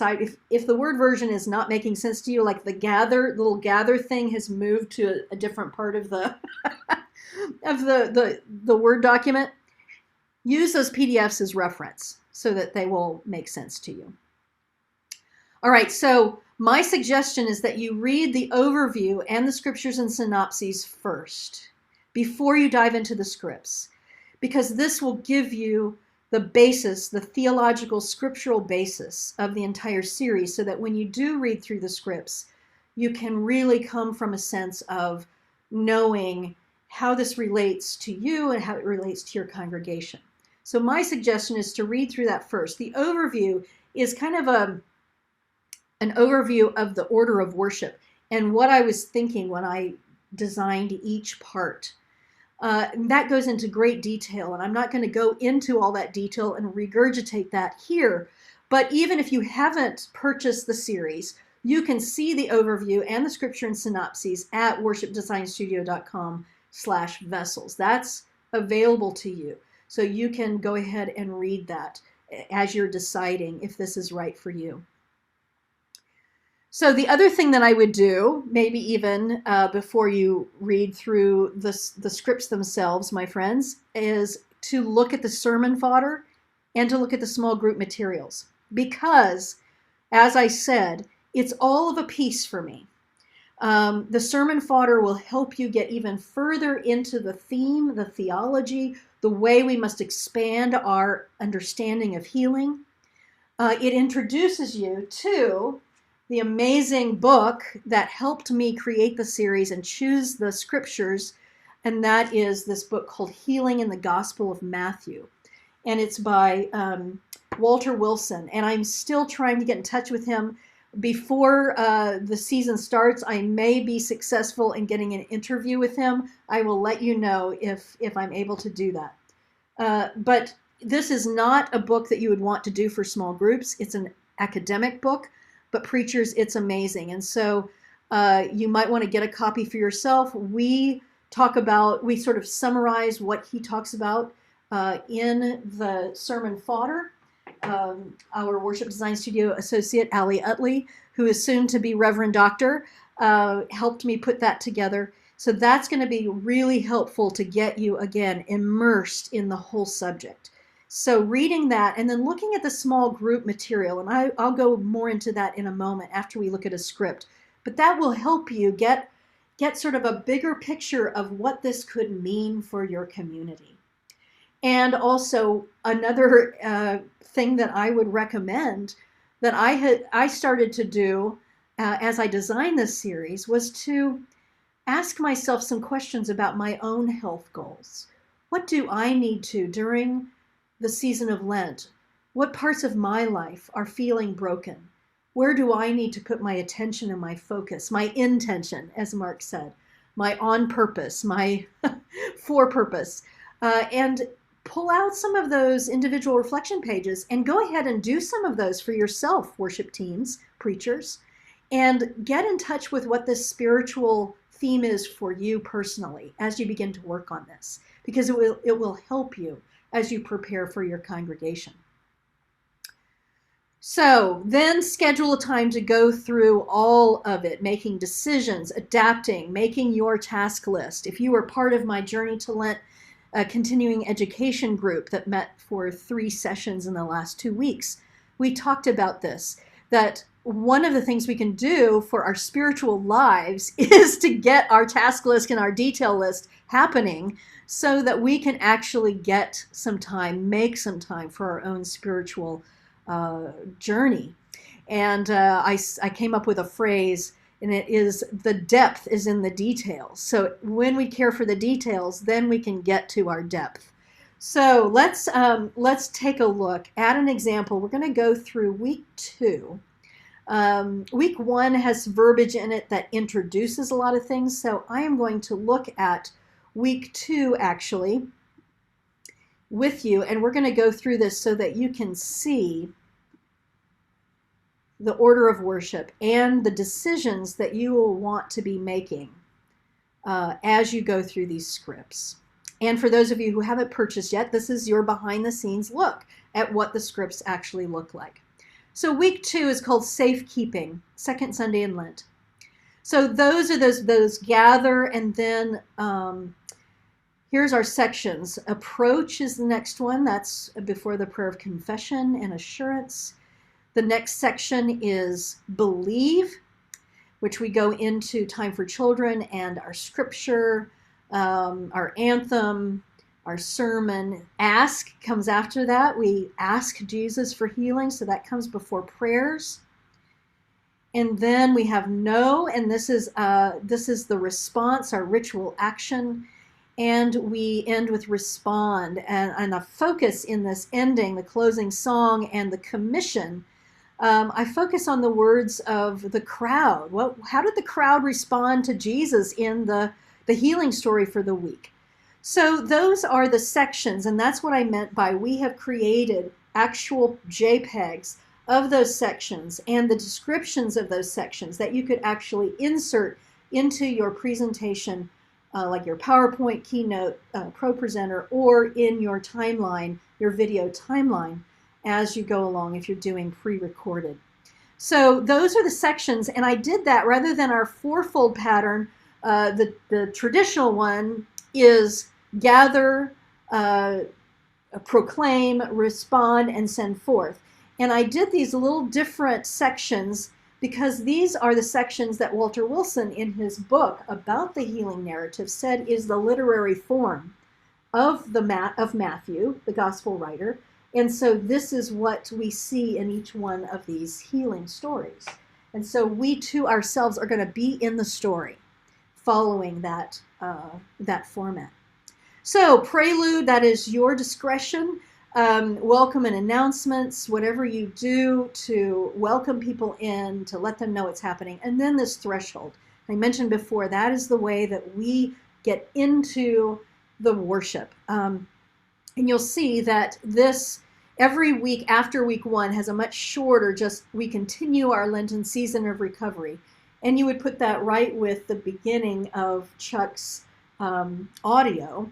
So you go right in, and that first verse is, that first refrain is sung. There is the synopsis for the second week.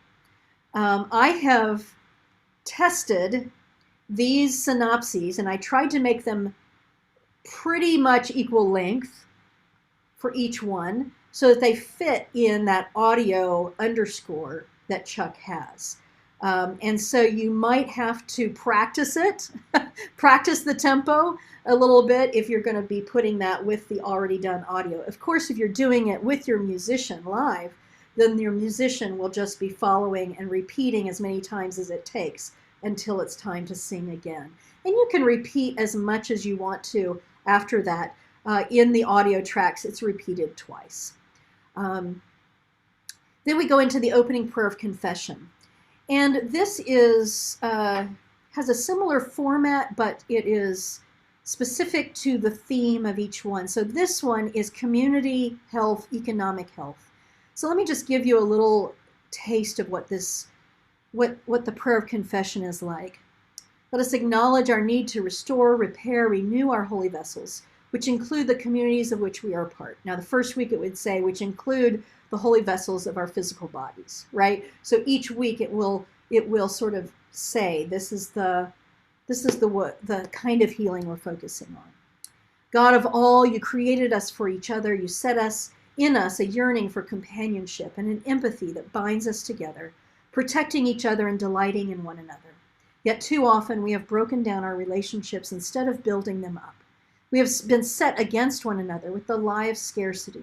We have built systems and economies that widen the gap of resources rather than safeguarding equitable practices. Too many and growing numbers are suffering hardship, food insecurity, joblessness.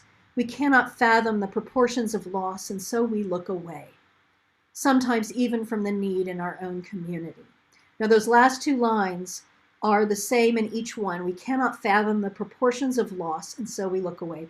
This is one of the number one deterrents to a season of recovery, of seeing ourselves recovering, is that it is just overwhelming. And so when we say to God, this is overwhelming, we need help us. So that's the next part of the prayer. Help us, healer, show us our empathy. Forgive our complacence. Move us to move one step at a time toward greater care for one another.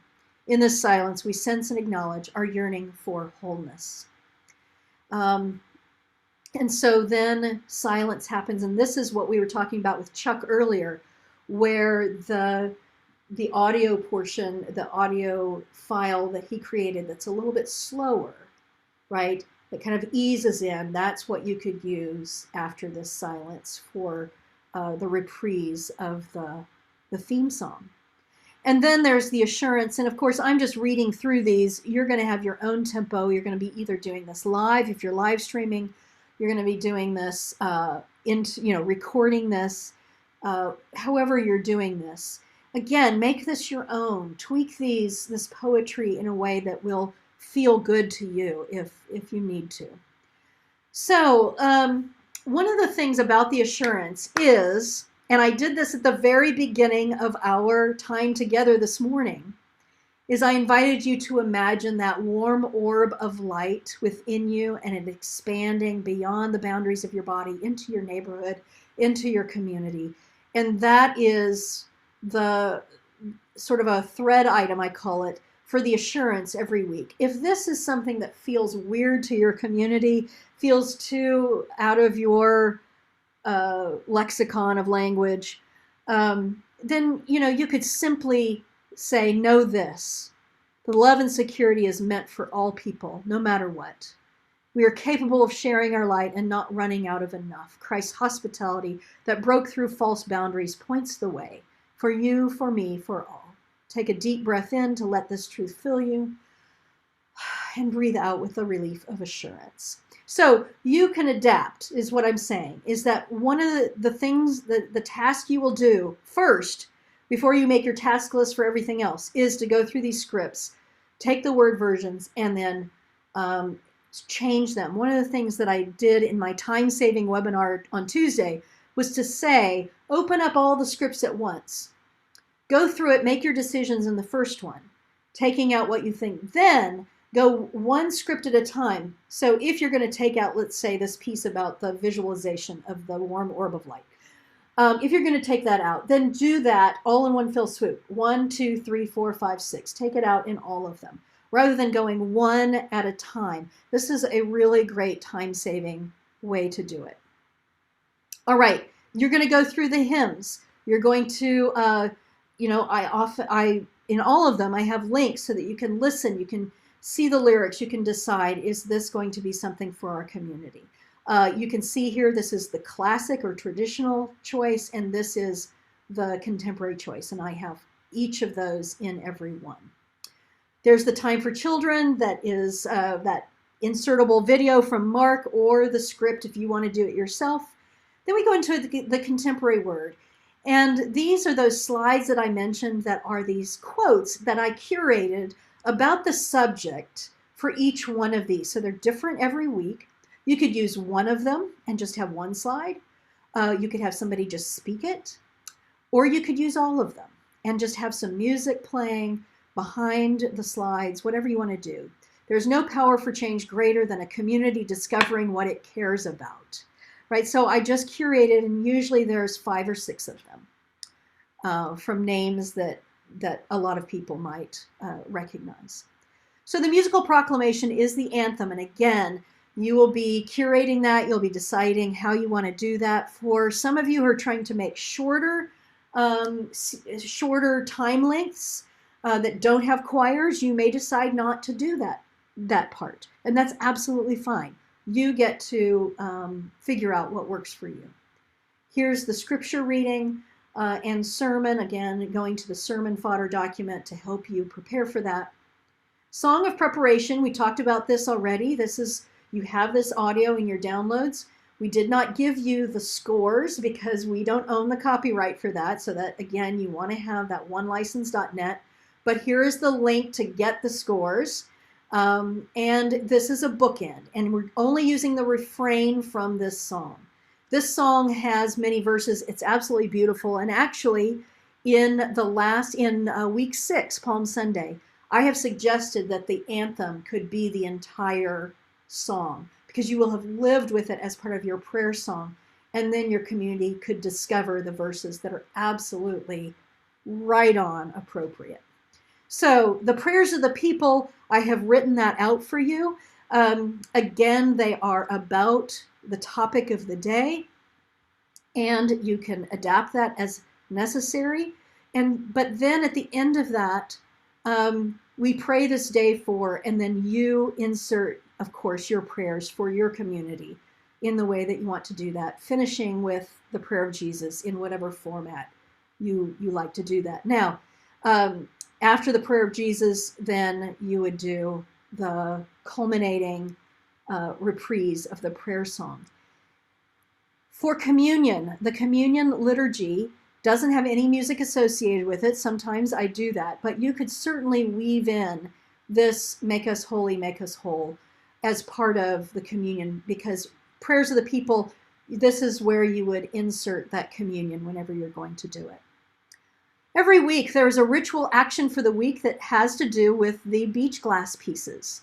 And as I mentioned before, the first week is just holding it, examining the rough edges, thinking about what needs to be healed in our life. I always attach it to something that Jesus has said out of the scripture for that week. In this one, the words of Jesus we heard in this week's healing story were, "I will come." When faced with a request, Jesus makes a move to seek out, to come to help one who was previously seen to be outside of help's embrace. I think this week's story is about lepers. He moves outward to gather in and heal someone unlikely to have crossed his path otherwise.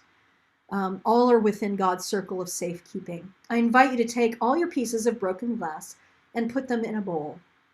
As you do so, think about the people you have encountered or heard about in the last few months who are suffering lack of support. What could we do to reach out and to focus on healing of the parts of the human community we don't spend time thinking about enough? To what part of our community shall we say, "I will come"? Then shift your thinking to your need to be cared for. What do you need to feel safe? What connections do you need to strengthen to heal any isolation you may feel? If you are in need of something, consider this an invitation to let someone know what you need without feeling embarrassment or shame about it. Jesus invites us always to ask. Take a moment to think on this, and then when you're ready, pick up the container of broken pieces and breathe deeply, spirare, inviting that spirit to move, to live and move in you in a special way, to strengthen your connection to others and your role in making someone's life more safe.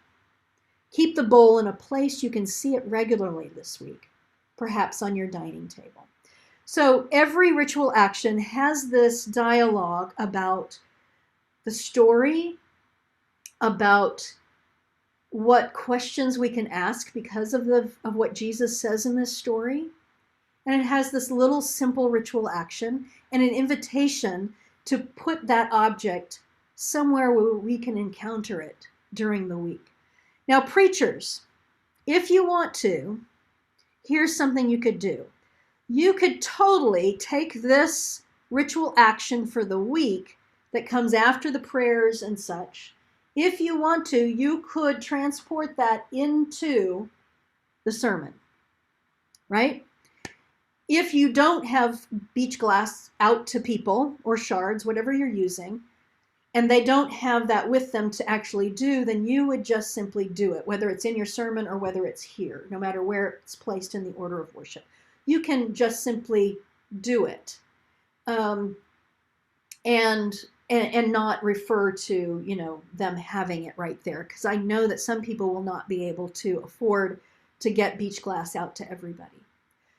So regardless of whether they have it or not, you can still stick with this theme. You can still incorporate it, right? So I invite you, if you're using it here, then to allow some moments for it. You could either use the intro to the closing song, the musical underscoring with that, or in silence.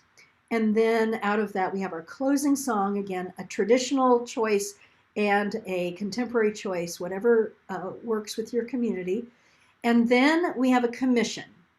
And the commission is always about the onlookers. What is the buzz that's happening because Jesus did this healing act?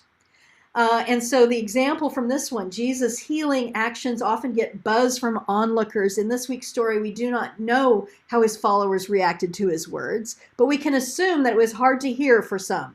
Jesus makes sure to point out that the belief of this outsider and his care for his servant was something he didn't always see from the insider. So this is a scripture where Jesus is saying, look, this, I think it may be the centurion who comes to ask for healing for his servant. Anyway, I should have looked at that scripture before I started talking about this one. But at any rate, it always is a commission. When we get called out, sometimes it's a hard thing. But how can our faith call us out more and more until we cannot stand by as some are suffering? So this would be a time for announcements about how you might be convening in small groups to ask this very question: what can we do as a community?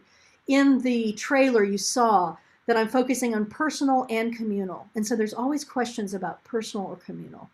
Again, preachers, you could take this commission and add it to your sermon. See, I've practically written your sermon for you if you do this, right? So there's the blessing then that uses some words are the same each week and some are unique to the week. Now go with confidence that the Holy Beachcomber is gathering us all for safekeeping, recovering our depth of love for the world and our joy of living in this world.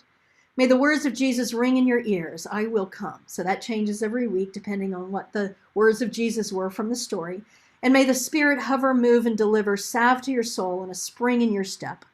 Amen. And that's where this more up-tempo recording that Chuck did could then finish out the service. Oh my gosh! Yes, that is a script. So as you put those side by side, you're going to see that there are many thread items, that the structure has this cohesiveness from week to week, and that you can adapt it for your purposes. Final thing we're going to do, and then I'll take final questions, and that is, let me say something about the small group study suggestions.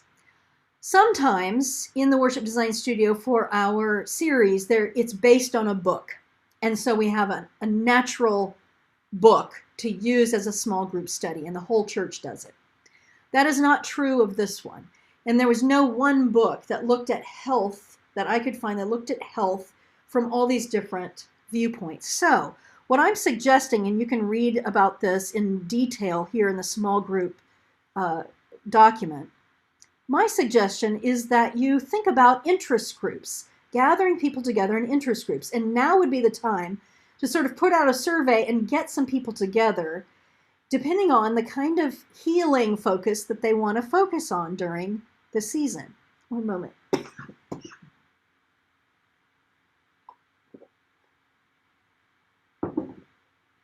We have a suggested small group format for the leader.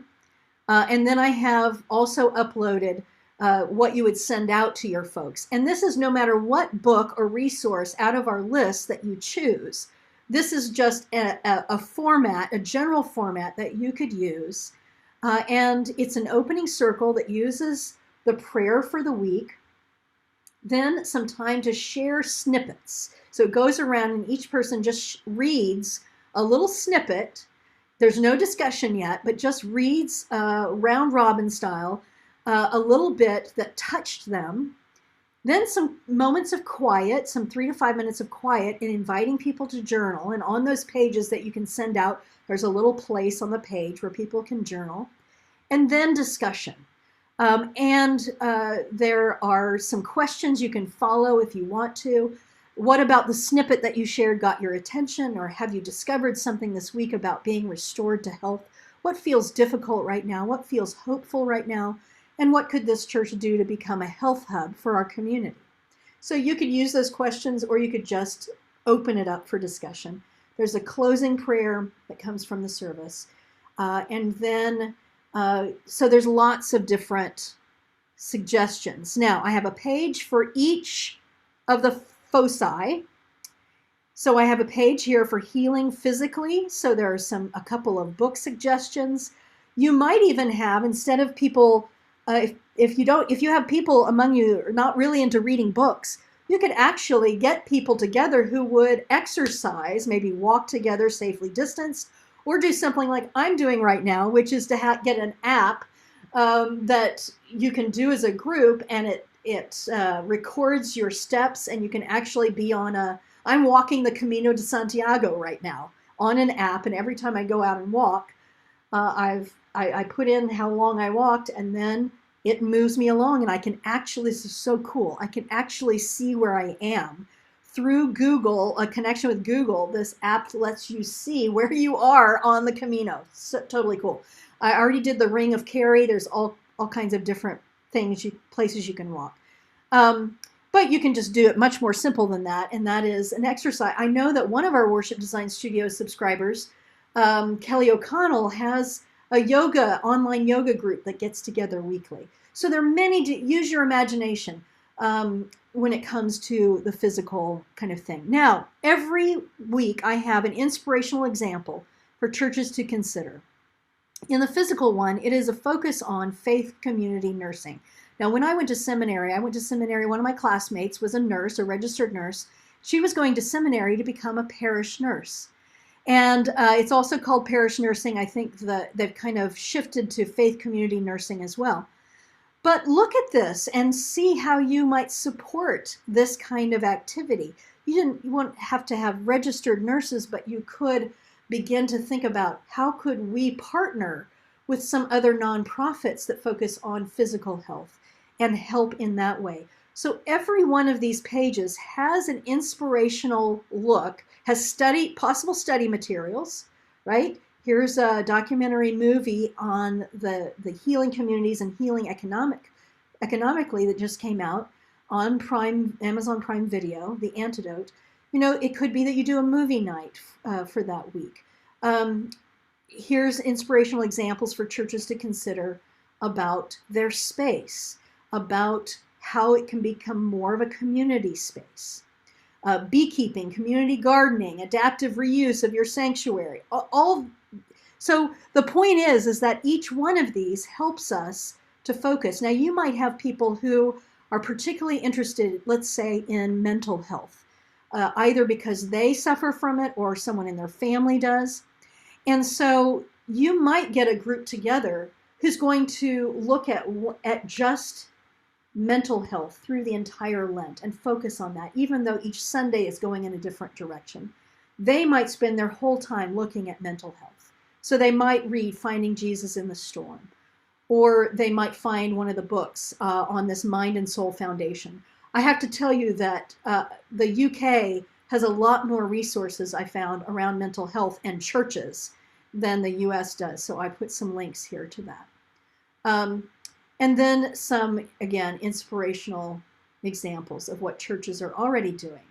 And the point is that you find, is there a spark of passion somewhere to continue something after Lent?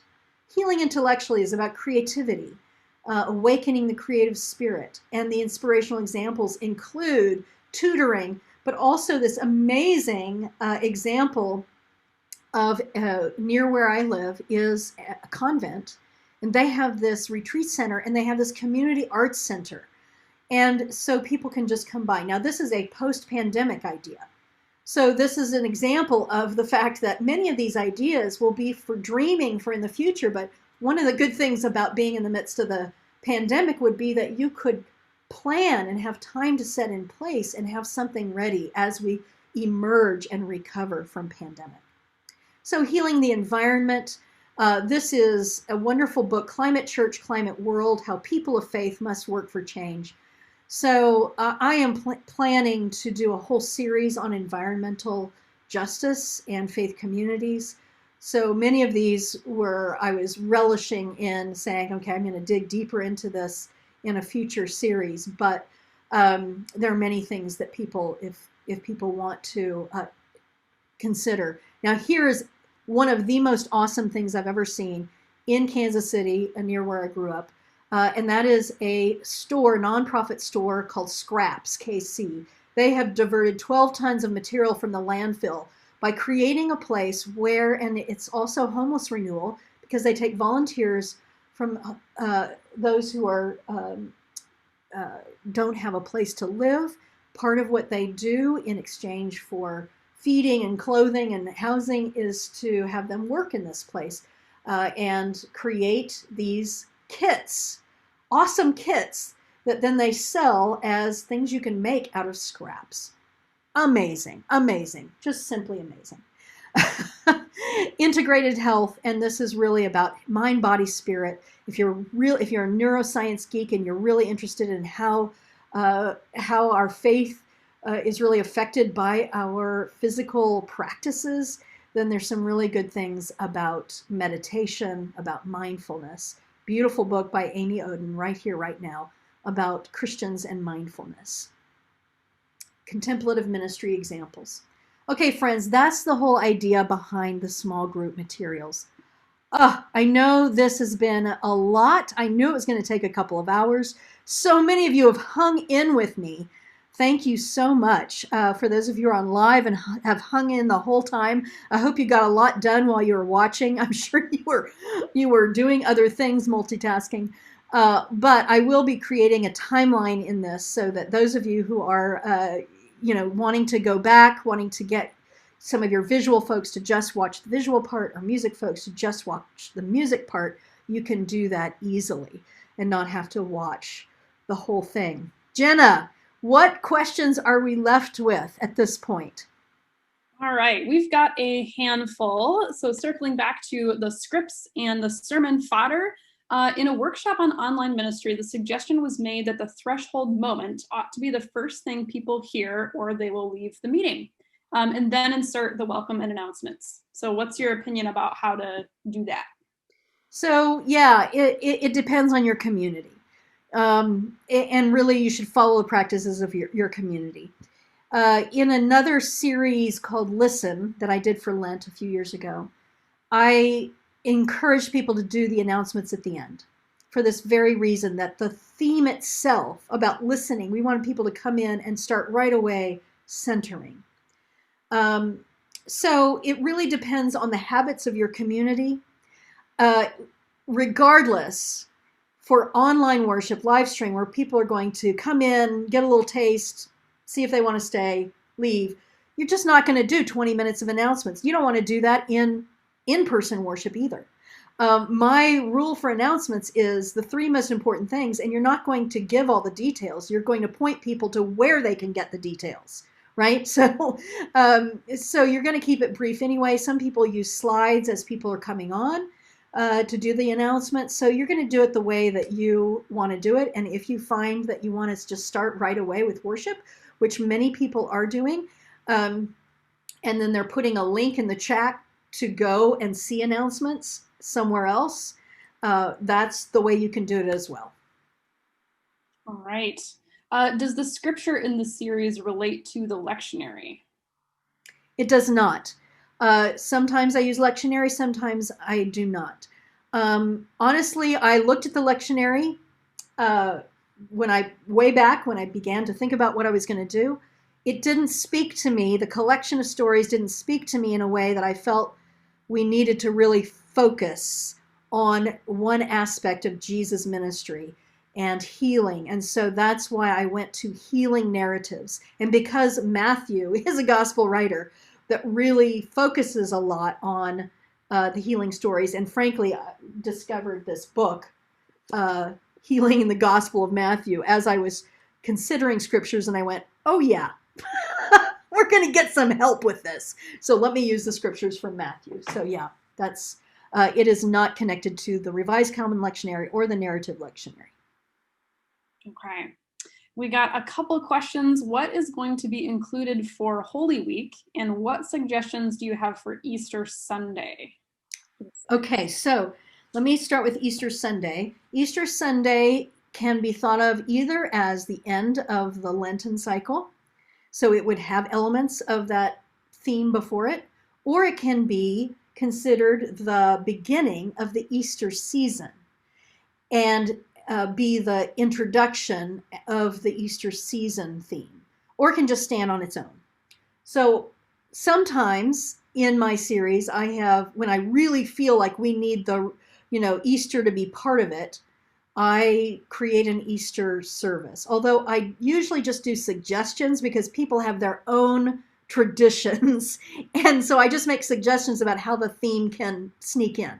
That is what I will do this year. And as we get closer to Holy Week and Easter, I will do a special webinar on those things to help talk us through the design that I've done for Holy Week and how you might incorporate the theme into your Easter season. So that's the answer about Easter. Holy Week, I can tell you right now, is going to focus, in the ancient world, oil was something that was used in many different ways. And I love this multi-symbolic, multi-use of oil in the ancient world. It was used at the investiture of kings. So it was used in baptism, drawing on that use in the investiture of kings. We're all made royal in Christ. So it was used in baptism. And if you remember your theology of Lent, originally Lent was created as preparation of catechumens for baptism. So oil was used by the ancients in their baptismal rituals on Easter Eve. And oil was also used as a healing property with various different herbs in it.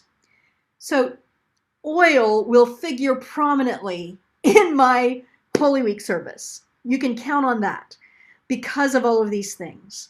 Because all of these things point directly to Lent, Holy Week, Easter Eve, and this theme of healing. So that is the best I can tell you right now about what that will be.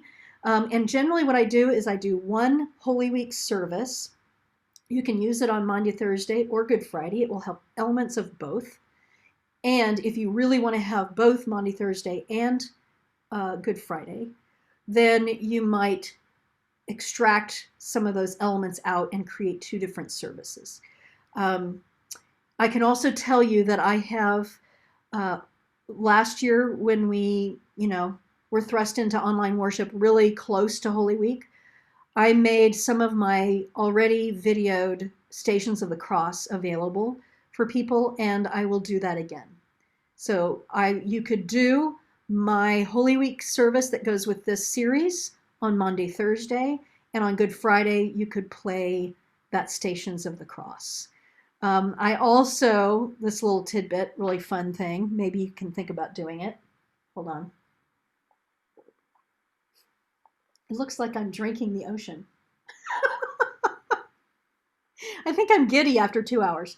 The town where I am right now, there are churches in this area who are going to do a Stations of the Cross drive and make a map and an app to do different Stations of the Cross at different churches, something you can just drive to, like drive by. And that I think is super cool, and I can't wait to see how to be part of it.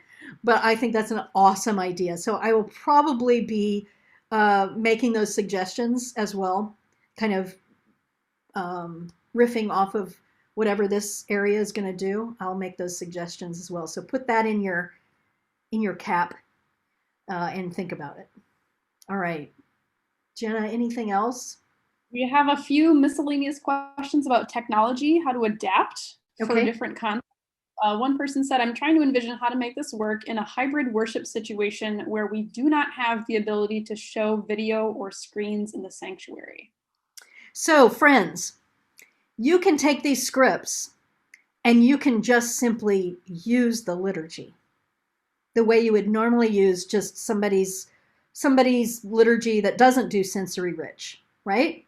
So just on its own, just using the words, boom, just do that. Put it in your existing order of worship in the way that you do that. Use the music, use the words as you would normally do. Create a visual installation. You can use the pieces. You don't have to use the video pieces. You can also take these scripts, strip all of the rubrics out of them, make a version of it that is something you can mail out or deliver to your folks who are not on technology. Let them read it as their worship. You can do this over the phone. You can have a leader do a conference call with people who only have access to phone and just do whatever you can with music and words over the phone. You can adapt this in whatever way. Just because we have all these bells and whistles doesn't mean you have to use all the bells and whistles. You got to do what you got to do for your church. Now, we are always ready to help you figure out how to go to the next step. If you want to add technology, if you want to learn to do that, that's what the Worship Design Studio does, is we're educating you in all these worship arts and helping you to take the next step and the next step. but you get to do what is possible at your place. All right. So one person asked, what's the name of that app that you use, the walking? It's called the Conqueror Challenge. And I actually put the link in that small group document, so you can just click on it and go see for yourself. It is something that, I think you pay like $29 or $39 for the app. It's something that would be individuals would have to pay for to do that. So that's why I say just do it simple, or you can do something fancy like I'm doing. And people might want to. They might want to say, this is what I'm going to do for my health for Lent, and that may be worth it to them, right? So. One more question. How do we collaborate with other churches who are doing this series? So go to that topic and start asking that question. I think there's several different things you could do, from very simple to very complex. You could actually partner with another church or two other churches, make a trinity. 3 is always good. And plan together, decide that you're going to share the pulpit. So, you would take turns preaching. You're all doing the same series. You do want to make sure that you're with, simpatico churches, right? So you'll have to be in conversation with each other. You'll have to decide on sermon length, on style, on what you're doing. It may be that you'll partner with other churches for your choir. So your choirs, we'll take this anthem for this week, we'll take this anthem for that week, and you might collaborate in that way. You may decide to become a 2-point charge, even though you're not, and just do it together. And actually, both leaders could you could make your worship together and worship together. So you could go from very simple to very complex. The simplest form is just being active in the activity feed in Worship Design Studio and learning from what others are doing and getting resources from each other and swapping ideas. Lots of different ways. So we don't know, we don't want to become a dating app. So we're not gonna curate your connections, but we have created that topic in the series so that you can connect with each other. So just put a note in there and say, hey, my name is so-and-so. Our church is in blah, blah, blah. We're a small church. We are a very progressive church. Say a little bit about your situation, your theology. I would love to partner with another preacher who would like to swap every other week sermons. I want somebody from my region, or I would love to have somebody who's not in my region so that we can feel like we're partnering with a church across the miles. So just start the conversation and we'll see how it happens. This is a grand experiment, my friends. And then once we see how it's working or not working, we might come up with other ways to help you. But right now we're just giving you a place to do that. Awesome. That is pretty much what I'm seeing for questions right now. Oh my gosh. I need the waves to come back. I'm going to spend some time on the beach after I do this and before I edit this entire thing. Friends, what a joy to be in ministry with you. That comes from my deepest place in my heart. It really does me good when I hear from you that it's helping, when I hear from you that it makes a difference in your life and the quality of your life and what we can do to support you. I pray so much that you are filled with an assurance that we can have recovery on the horizon, that we are heading toward the light, and that God is with us. And Jesus the healer shows us that what is meant for us is healing in many different ways, but that healing is what we are offered and that we're part of that. We are actively part of that as a community, and our church communities can be a health hub for our greater community and known as such. So I pray that you find the passion, you find the energy, if not something to do right now, something to plan for in post-pandemic to help with the recovery and healing of our communities, of our countries, of our planet, of our global community.